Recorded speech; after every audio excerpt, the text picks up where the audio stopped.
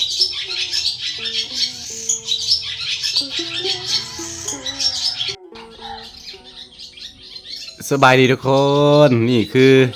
นกแอ่นนะทุกคนเด้อบูฮู้ว่าภาษาไทยเอิ้นยังไงนกแอ่นเนาะคืออันนี้จะมาเล่าเรื่องนึงให้ทุกคนได้ฟังกันของสุนทรอาคาเนาะมันเป็นความเชื่อของเขานะเมื่อก่อนเนี่ยเขาจะเฮ็ดหมู่บ้านเป็นม่วงด้วยหญ้าคาใบคอมีอย่างประมาณนี้นะแล้วก็ตัวนี้เนาะตัวนี้มันสิมาเฮ็ดทางใส่เฮือนแล้วก็ความเชื่อของสุนทรอาคาคือเมื่อใดที่มีนกแอ่นมาเฮ็ดทางอยู่บ้านเนาะถือว่าเป็นมงคลเป็นสิริมงคลแล้วก็จะนำเอาความโชคลาภมาให้สินะประมาณนี้นะของท่านพ่ออาคาเนาะแล้วก็ว่าหาอยู่หากินขึ้นเนาะมีอยู่มีกินประมาณนี้เนาะความเชื่อของเขาแล้วก็เวลาเขาเฮ็ดหลังคาหรออยู่หน้าเนาะก็จะเฮ็ดปองเฮ็ดหู้ไว้นะเพื่อให้นกแอ่นนี่มาเฮ็ดทางได้เมื่อก่อนเด้อนี่คือความเชื่อเนาะตอนนี้มันสิมาเฮ็ดทางอยู่นี่จุดนี้บอนใกล้ๆดอกไฟเนาะอยู่แจ่ทั้งขังมันสิมาเฮ็ดทางใส่นี่เด้อทุกคนนี่คือความเชื่อเนาะแปลว่าเดี๋ยวเฮาสิมีอยู่มีกินมีสุขมีลาภคือกัน ความเชื่อของเขาตามธรรมเนียมของเฮาบ่กินนกแอ่นเนาะแต่ว่าไปสุดแล้วไปเมื่อปี2ปีที่แล้วเฮาไปเชียงขวางนะเห็นเขาขายกันเต็มนกแอ่นเนาะนกแอ่นถ้าผู้ใดไปเชียงขวางบ่ได้กินนกแอ่นแปลว่าบ่ฮอดเชียงขวางเขาว่าจังซี่นะนี่คือนกแอ่นเดี๋ยวสิรุ่นว่ามันสิมาเฮ็ดทางอยู่นี่เดี๋ยวสิให้ทุกคนได้เบิ่งกันประมาณจักเดือนมันจึงเฮ็ดแล้วอันนี้คือคู่ผู้เมียเนาะตัวหนึ่งตัวผู้ตัวหนึ่งตัวแม่เฮ็ดสวยกันขนาดนกหนูยังมีครูเลยนับภาษาอย่างที่บ่อยคนมีเห็นครูเนาะนี่มันบินเข้ามาแล้วไว้นี่เบิ่งไว้เด้อเบิ่งเป็นตัวอย่างพวกสัตว์ไว้คนเฮานี่มีคู่กันก็พิษเทียงกันบางทีก็ปะห่างปะลูกปะเมียปะผัวนี่ใช่ป่ะสัตว์นี่มึงไว้เขายังหูหักกันได้ช่วยกันทำมาหากินช่วยกันสร้างบ้านนี่มันสิมาเฮ็ดนี่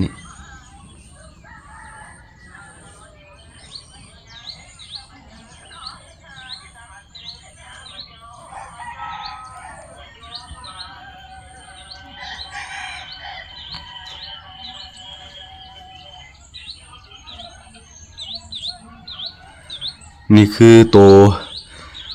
น้ำเหมาความโชคลาภเนาะเขามั่งมีให้แก่ครอบครัวอันนี้ความเสือของอาคาเด้อเมื่อก่อนเด้อบ้านไหนที่มีนกแอ่นเข้ามาเฮ็ดทางนี่เป็นว่ามีโชคมีลาภใช่นะวิธีการเฮ็ดทางของมันก็คือมันจะเอาน้ำลายของมันในทาแล้วก็ไปเอาดินเศษดินมันยังมาติดเนาะว่ายังไงคือน้ำลายของมันเป็นเกาเสริมต่อนี่โอ้ตัวหนึ่งตัวผู้ตัวแม่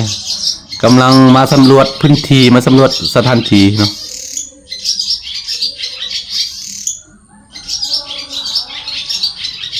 มันสิอยู่บ่มันสิติดบ่เก่าของมันน่ะ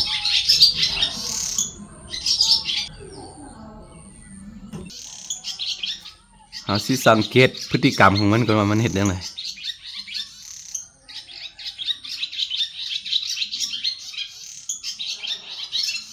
ปกตินกแอ่นมันจะบินสู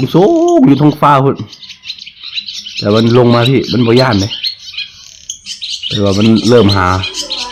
สถานที่ได้แล้ว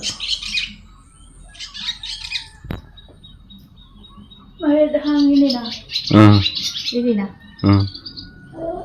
ฟิง